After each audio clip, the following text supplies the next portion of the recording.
If you were trapped more than 65,000 feet below the Earth's surface, what would you do? You found out your dead mother is alive, deep within the Earth's core, at the bottom of this abyss. Everything is trying to kill you, and you'll have to go through a terrifying village hidden within the ruins of a secret city in order to get one step closer to finding your mom. I'm going to break down the mistakes made, what you should do, and how to beat the Golden City in Made in Abyss, Season 2. This girl has no idea that she is about to be hunted by an immortal monster. Riko, Reg, Nanachi, and their dead friend Prushka, now turned into a white whistle, have finally reached the entrance into the 6th lair in search of Riko's mother. They've gone through hell to get here, and now they think they're finally safe, but they have no idea what horrors await them down in the 6th lair. They reach this strange underground lift when suddenly it starts descending deeper and deeper through this underground ocean. It breaks through this sea of bones and frozen corpses, and the gang prepares for what's to come. Finally, the lift passes through a layer of light as it enters the sky from above, landing in this fossil-infused golden city, where they'll never be able to return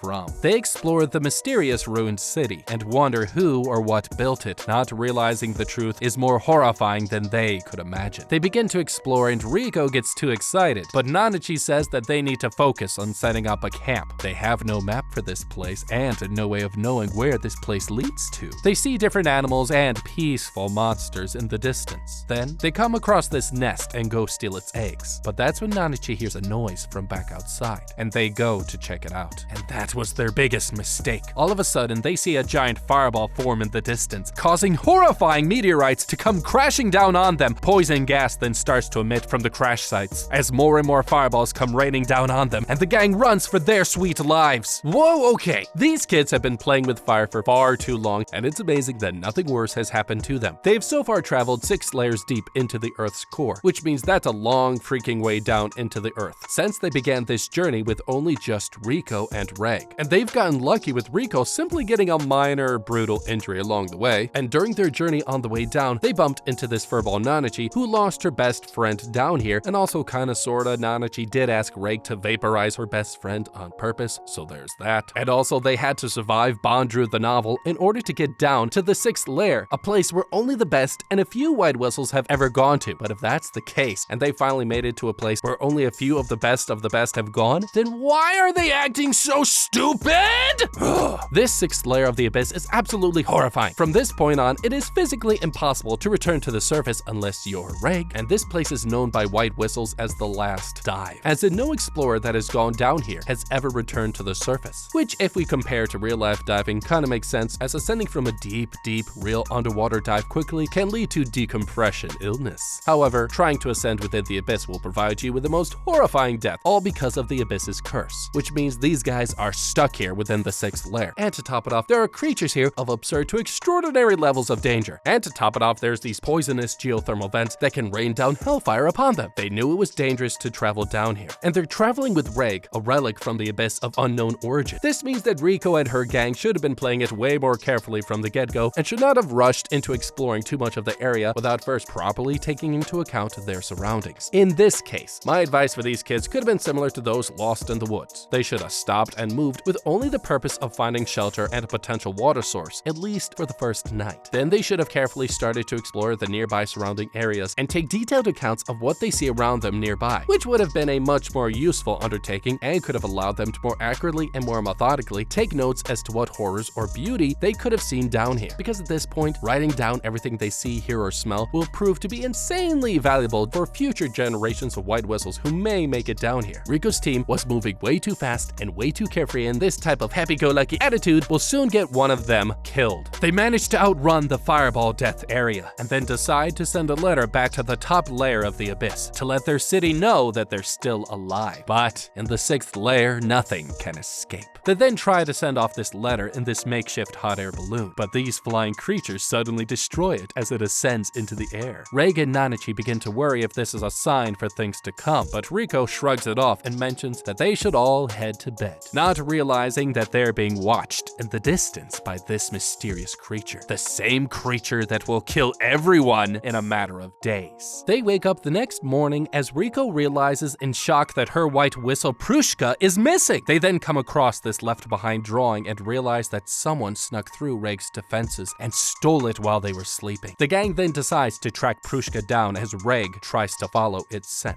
Along the way, they find these two crudely made stuffed toys filled with their hair, freaking them out and giving them the creepy feeling that these were left for them on purpose. They track some footprints as they cross over this bridge and into a building-like structure. There they notice the same symbol near the doorway that was on the drawing from earlier. They suddenly find this entrance that is blocked by force field. Gathering their courage, they head through it and discover the most delicious things. Ears, jaws, ribs, arms, practically every part of the human body hanging by strings attached to the ceiling. Walking through to the end of this tunnel, they discover a whole village full of these weird, terrifying looking creatures. This red dragon looking thing then approaches the gang and introduces himself. Rico then nervously asks if they took her white whistle Prushka, and Red Dragon says that they are working on it, and he tells them to follow him. They follow this creature up these stairs, and Red Dragon leads them into this shop where they see a creature chiseling away at Rico's white whistle, causing her to freak out. But Red Dragon says that Prushka wants this, and that once the whistle is made into its true form, it will then become stronger and increase its value. Red Dragon then explains that he and every human in here is a hollow, a type of creature just like Nanachi, someone who survived the 6th layer of the abyss and whose body has become deformed as a result. He leads them into a busy shopping street, and Rico discovers a page from her mom's long-lost notes. She is shocked and picks it up, and the shop owner quickly demands that she must pay for it first. Red Dragon then tells Rico that she can trade parts of herself that has value for her mom's page. He then tells her that she could trade her eyes, skin, and even fat for her mom's page. And that's how this whole village currency system works. It works on value. Rico is horrified, and Red Dragon then tells her that human children like her have the most value around this village, and that he'll be willing to pay anything to own a part of her. Okay, this is absolutely horrifying, because somehow this entire village lies within this small structure, and everything seems sophisticated enough to have restaurants, inns, and a system of currency. What this crazy Red Dragon is basically saying is that this village's main industry is based on trading on a concept of value, meaning the villagers here are constantly trading and bartering for things of equal or higher value. This is all self-determined by whoever is in possession of them, as well as by the village deity itself. Everything is based on the importance of the item it has to the owner. However, the freaky part about all of this is that children here are considered to be of insane value by everyone, which means Rico here could sell parts of herself and nab some heavy coin in the process. But unlike what Red Dragon said, Rico could play it smart and not be into her feelings and tell this guy that she'll get back to him on that about what she's willing to sell. Because truly, the value of her mom's notes is high, since this is Rico's mom we're talking about, the same mom that Rico spent all this time trying to search for down here. And getting her mom's notes could provide some valuable insight into her mother's life. However, selling a part of Rico's flesh wouldn't serve her well because, ew. This village has one flaw that I think Rico could use in order to play this shop owner. Since the part of the value system relies on perceived value, and she is a human child, Rico could find a piece of herself that isn't too important and could go hype up its importance and the value of it in order to make it seem like it's a higher value than it actually is. The mind is a powerful tool, and her high value, along with a little bit of plucky, salesy attitude, could let her trick this merchant into thinking she's selling him something of insane value, when in reality all she could be selling him is a lousy paperclip or whatever else shit of value that she has on her person. If Rico is smart, she could consider taking this merchant up on his offer, but alter the deal and take some time and plan on how to play this game on her terms instead. Shocked, Rico then angrily demands that nobody touch her, and that she is going to get to the bottom of the netherworld. The gang then decides to be sneaky and to get more information about this village from all the residents, since they still haven't mentioned who stole their white whistle. Red Dragon then leads them through the village and reveals the most insane thing. It tells them that everyone here used to be explorers just like Rico and had dreams also of reaching the bottom of the abyss, but because of the harsh environment, their bodies changed into hollows by the curse of the abyss, and as a result they can never leave from here. They then hear a piercing scream as this black creature shows up and offers the citizens pieces of flesh and items of value to sell or use for pleasure. Red Dragon then tells Rico that within this world, inside this portal they came through, this city is protected by a god that protects and supports everyone inside here. The mysterious god then gives Rico some cold hard coin as a result of the god punishing one of the hollows that played a little too roughly with Rico's pet. Red Dragon then says that they can use that to buy food and a place to rest.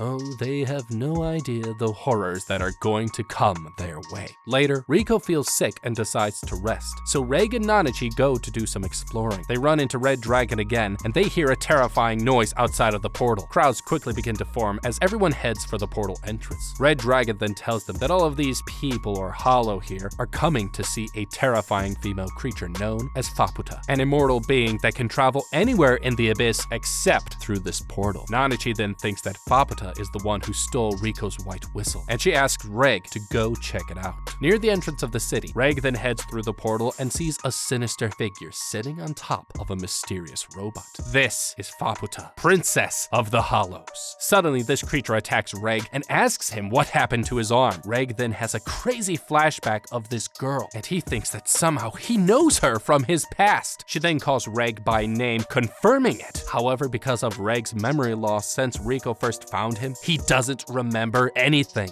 Okay, we gotta be careful or we gonna die. This is a beast that was born out of sheer pain and torment. This creature is known as the Princess of the Sixth Layer and can travel anywhere in the Sixth Layer except through this portal. And still, from what we can see, she's still basically a child. This beast is immature as hell and is the definition of unstable. This, coupled with her powers of speed, basically telepathy, and insane strength, makes her a batshit case of fluffy apocalyptic craziness. She's kinda cool though, I'm not gonna lie. But the fact of the matter is, this case of crazy says that she knows our Reg is a good thing, and that means we have at least some leverage over this creature. But the bad thing is that this kid Reg is suffering from a case of memory loss, likely caused by some sort of head trauma. As if we remember back in the first season, Riko found Reg confused as hell and alone near the surface. From the looks of things, Reg seems near and dear to Faputa. Even though the situation is tense, we can tell that she kinda has a thing for our boy, at least in a friendly way. This is why I would try and leverage the truth with fiction and tell Faputa that we lost our memory up near the surface of the abyss, and where we also met Riko, who saved us. However, I would also spew a little bit of bullshit and say that an enemy that we fought near the surface took most of our memory from us and left us near the surface, and that the only way to get our memory back is by teaming up to stop this made-up enemy. You see where I'm going with this? This lie would make Riko look good in Faputa's eyes since she saved us. I would also keep them safe and buy everyone here some time until we figure out more about the situation. Like 1, figure out how to kill Faputa, or 2, figure out how to escape from this strange 6th layer hellhole and continue on our journey down into the abyss. Because encountering a fluffy little monster that looks good enough to pet but is able to rip us in half is a really scary concept, and it is not something that we should sign up for to deal with. Suddenly, Faputa engulfs Reg and takes him to her cave. There she reveals that they've met before, and then gets a little too friendly with her sniffing, causing Reg to freak out and leave.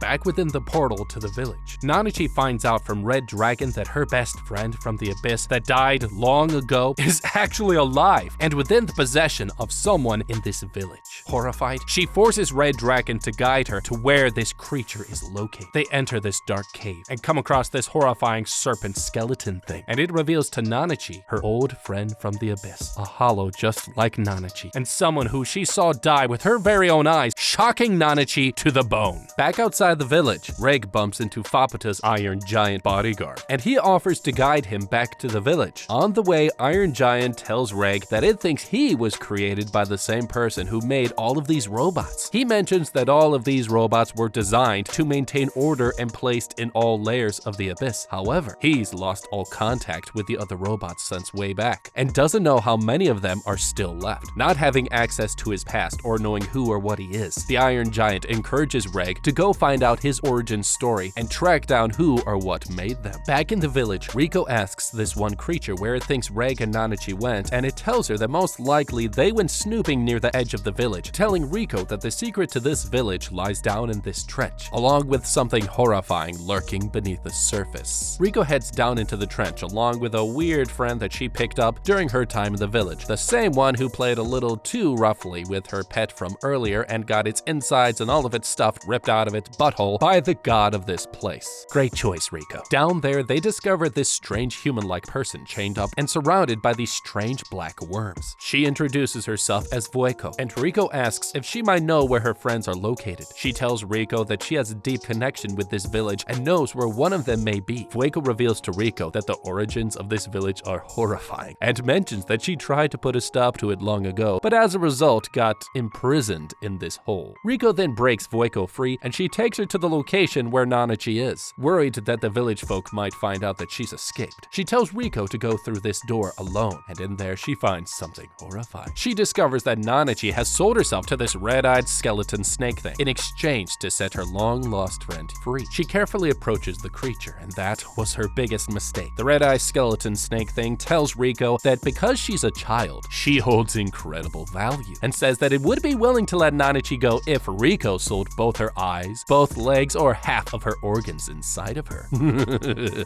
Delicious.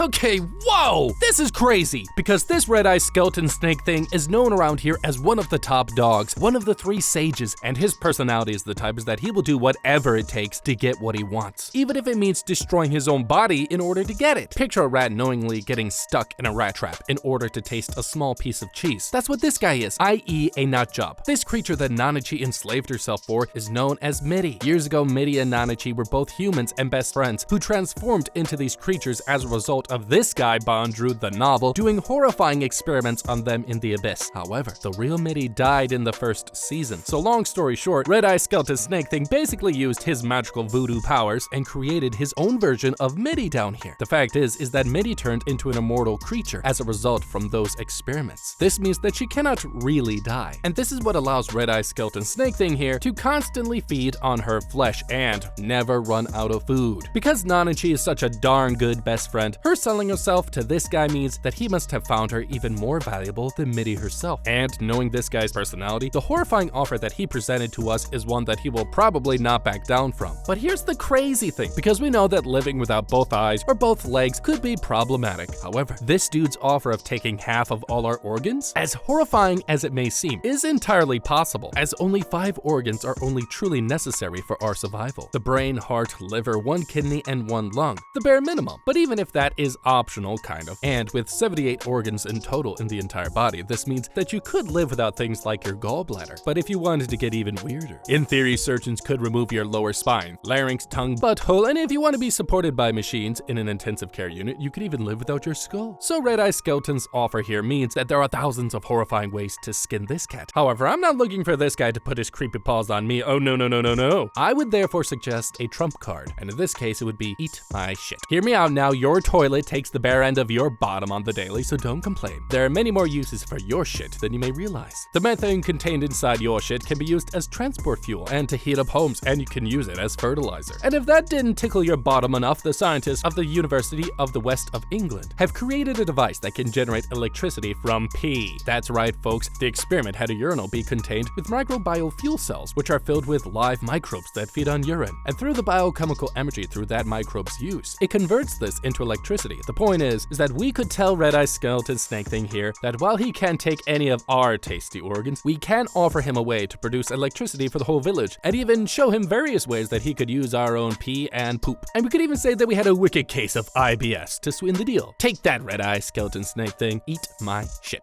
Riko is horrified at her choices and is about to accept Red-Eye Skeleton Snake Thing's offer when she is suddenly stopped by Nanachi, who tells her to leave, as the Red-Eye Skeleton Snake Thing drags her out of the room. Outside, she begs Vueko if there's anything else she thinks they can do, but that's when they hear a horrifying rumble nearby. They go to check it out and see this horrifying monster. Vueko tells her that since the villagers can't leave the village, they lure animals and monsters into their village and hunt them this way. But this one is too great and begins destroying everything in its path. Riko then runs to go collect her whistle and find out that the jeweler has made it stronger than ever. They see all these villagers show up prepared to fight this monster and defend their market from being destroyed. Riko begs the villagers to let her join, and they all group up together to take down this monster. Approaching the market, this beast charges at them and prepares to devour them all when Riko and Red Dragon lure it into this trap in this open area. The villagers then light this mofo on fire and manage to capture this beast, but suddenly it tries a last move, and this forces Riko to blow on her new powerful white whistle. This temporarily disables the creature, and suddenly Reg shows up from out of nowhere, all powered up from her white whistle. Reg tells Riko that he could feel the white whistle calling to him, and it telepathically told him what Riko wanted him to do. Using this information, Riko uses her white whistle to direct Reg into destroying this creature once and for all. After, Riko asks this red-faced guy on how she can save Nanachi, but that's when he reveals the most horrifying thing. He tells Riko that if she can harvest a piece of Faputa's flesh, this offering instead might convince Red-Eye Skeleton Snake Thing to let Nanachi go. Later, a horrified Riko fills Reg in on the situation with Nanachi, and he tells her that he'll go back to meet with Faputa first and talk things over. He then leaves as Riko asks Vueko what exactly Fapata is and how she's connected to Vueko and the village. So, a very long story made somewhat shorter, Vueko tells her that she was once part of a group of outcast explorers who believed that there was a golden city located deep within the abyss. However, during their journey through the 6th layer, they discovered that the environment was too harsh to survive, and everyone got sick from the water that they drank, which turned their bodies into horrifying abyss monsters. However, during their darkest moment, they found a wish-granting egg, which one of the relics told them could help save them all if the person making the wish was from a child, since children have the strongest imaginations, and their emotions was the closest thing to the source. This is why, out of desperation, the survivors asked this girl Irumui, a tribal girl that they found at the very beginning of their journey, and they asked her to use the egg to save them all. But the wish went horribly wrong, and the little girl turned into a monster, forced to give birth to a child every day that would die mere moments after being born. The group then discovered, thanks to Red-Faced Guy, that eating the flesh of the dead babies was the key to saving them all. Then, one day before she died, Irumui turned herself into a self-sustaining village where the survivors could live inside of her forever. However, before dying, she gave birth to a final baby, and this baby was Fapata. Since that day, Fapata has vowed to destroy the village for what they did to her mother. Okay, this is terrifying! Basically what happened here is that these ragtag group of explorers came to this island long before there was even a thriving city up above in search of the mystical golden city that they thought was located at the very bottom of the abyss. But the environment and the wildlife was too harsh and people started dying. In desperation, they ended up using Irumui to save themselves by giving this little girl a magic relic that turned her into basically the abyss monster version of Noah's Ark. They were all going to die because of the cursed water that they all drank, but Irumui turning herself into this village still wouldn't have solved their food problem. So, what did they do? Red-Faced Guy butchered each and every single one of Irumui's children and fed it to everyone whether they were unconscious or not. This group of explorers did try to boil the water, but that didn't work. So what they should have done next then would have been to boil the water again and then collect the steam water from the boiling water. This will make the water even cleaner and even safer, ideally, to drink. Basically, they should have just turned their drinking water into distilled water. They had the gear and the knowledge, and they even had robots that they could have used to help. And by them doing this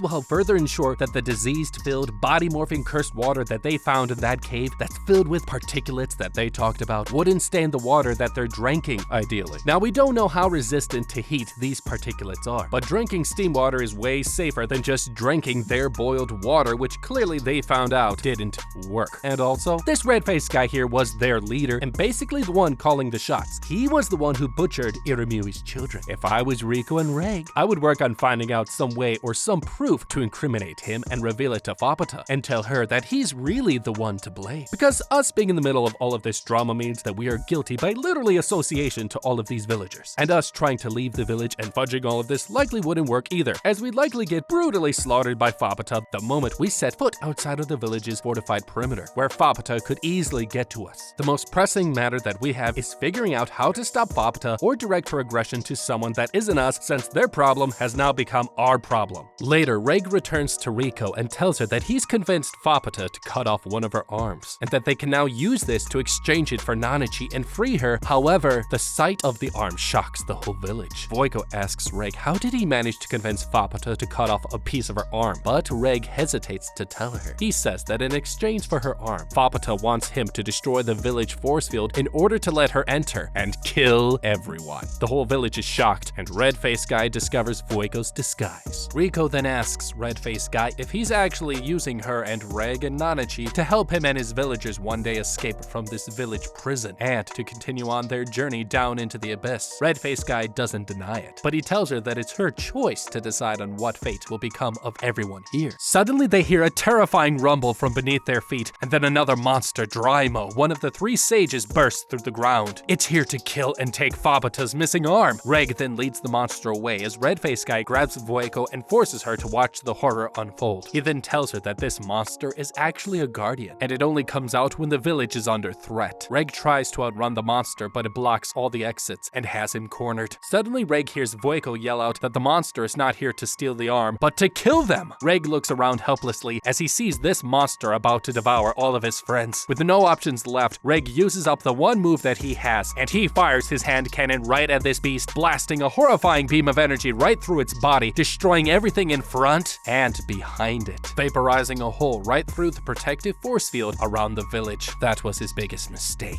Everyone here looks in horror at what Reg has just done. Reg then tells Rico and the villagers to hide before Fapata gets here and kills them all. He tells the villagers that since he used his blast cannon, he will soon pass out for a couple of hours and won't be of any help to anyone. Suddenly, everyone screams in horror as they see in the distance the immortal princess of the Hollows. It's Fapata. Fapata declares that she hasn't forgotten what these villagers have done to her mother and will brutally murder every single person here. This half-eaten monster then tries to attack Fapata, but she easily defeats it. Later, Reg finally wakes up and he sees Fapata brutally tearing apart all of the villagers one by one, and she bathes in their blood. He finds that Rico and a few of the villagers have managed to hide and wait it out, but it won't be long until she finds them. Having nothing left to live for, the villagers, Reg then decide that it's up to them to stop Fapata. So Reg goes up to her prepared to die for the cause. He tries to convince her at first to change her mind, but Fapata says no. Rico then blows her white whistle, and this gives Reg extra powers, and he uses them to confront Fapata. During the fight, Fapata finally reveals the true story of how she and Reg met. She tells Reg that she's met him before down here on the 6th layer, and that over time they formed a bond and in her opinion, fell in love. Fapata tells Reg that he promised to help her destroy the village once he returned from the surface. Reg is shocked, and Fapata gets angry at him for not remembering anything. Okay, this is really bad, because Reg here is in a shit show of a situation and needs to handle this delicately if they want to have a shot at not letting Fapata kill them all. Now, we know from what she told us that Reg and her were tight, and possibly a little too close, if you know what I mean. And we've seen countless examples now where Fapata has proven to be the one with the bigger balls, and has demonstrated that she can clearly overpower us at almost every level. This is why instead of acting like a broken record, Reg should avoid fighting with her and should stop being so dang aggressive. Just like when confronted with an aggressive dog, Reg should have handled this situation more calmly and should not try and fight fire with fire, since he'll likely lose and only make her more mad. And since they've already had a past together, even though he doesn't remember it, Fapata likes him, and he should use this heart instead of his fist to handle her. He should try to charm her feelings into making her submit, and use whatever sweet honeyed words he can use to play her like a fiddle and make her chill out. Because being such a stud womanizer right now is the only thing that he can do in order to save the gang, himself, and make Fapata realize that vengeance never solves anything. Unless you're me, then it totally works. Across this hill, the gang waits for Reg to come back, but they are shocked when Fapata comes back holding a passed out Reg. With nothing holding this fluffy killer back now, Fapata prepares to kill Rico and everyone else here, but suddenly she gets swatted away by none other than Red Eye Skeleton Snake Thing and Nanichi, which, by the way, Red Eye Skeleton Snake Thing's real name is Belaf, but I never bothered to tell you that until just now. I'm sorry. Turns out ever since Fapata entered the village, Red Eye Skeleton Snake Thing decided to let Nanichi go and team up to stop their common enemy, Fapata. Angry as hell, Fapata charges at Red Eye Skeleton Snake Thing just as he tries his final trick on her. He releases a burst of his inner memory smoke as his body starts to crumble away to nothing, which causes Fapata to see into his memories and see how kindly they treated Fapata's mother and how guilty they all felt at surviving on the flesh of Iramui's children. Fapata then collapses to the floor, more confused than ever. Suddenly, this giant beast blasts through the village along with other terrifying animals from the 6th layer of the abyss. The villagers realize that since the village force field is broken, there's nothing now to stop these horrifying monsters of this place from entering to consume their flesh. It's a bloodbath, and Fapata watches as the people she once wanted to kill for so long get brutally murdered and ripped to shreds all around her. She tries to stop these beasts, but she gets overpowered and gets torn up alive. Barely able to stand, Fapata collapses on the floor. Suddenly, the surviving villagers come to her rescue and begin feeding her their body parts, giving her enough strength to regenerate and come back to life, and take on the 6th layer's most terrifying creatures. Red Dragon takes Rico's gang and the surviving villagers to safety as they come across Red-Faced Guy, whose real name is Wazukyan and the former leader of the villagers. And this guy is about to die. He says that he fell down here earlier with Vueko and that she's missing. Dying right here, they then hear Fapata calling for the villagers to now return to her. Finally coming to terms with how they wronged her, the villagers agree to go back to Fapata. On the way, they find Vueko, but discover that because of the destruction of the village force field, the curse of the abyss has transformed her into a horrifying monster, and that if any of the villagers attempt to leave and get outside of the force field, they will disappear into nothing. Rescuing her, they finally reach Fapata and try to help her. Rico blows on her white whistle again, empowering Reg to fight more of these beasts again just as she collapses. Gaining a footing in the fight, Fapata then tells everyone here that in order to stop these monsters, she needs to destroy this entire village. But to do this, she needs to consume the villagers' flesh and souls in order to reach her maximum strength. The villagers then accept their fate as Red Dragon takes Rico, Nanachi, and a few others to find cover, and the entire structure begins to come crashing down on them. Powered up, Fapata destroys this hollow village, causing the entire thing to come crashing down even more, killing all of the monsters inside as Rico and gang take cover nearby. On the way out, they find a depleted Fapata and rescue her, and Red Dragon donates his soul into Fapata, saving her from dying. Vueko, now horribly cursed and on the verge of death, tells Fapata about her child mother in her last moments, and then she too finally kicks the bucket. Now with everyone that she loves is gone, Reg convinces Fapata to join their team, and despite him not remembering their past together, Reg somehow charms Fapata again into saying yes. And Rico even gains her mother's missing notebook page. Now the whole team then prepares to continue their adventure down even further into the abyss, and hopefully one day find Rico's mom. And if you want to get further into 6 layers, don't forget to like, comment, subscribe, and check out the How to Be playlist down below.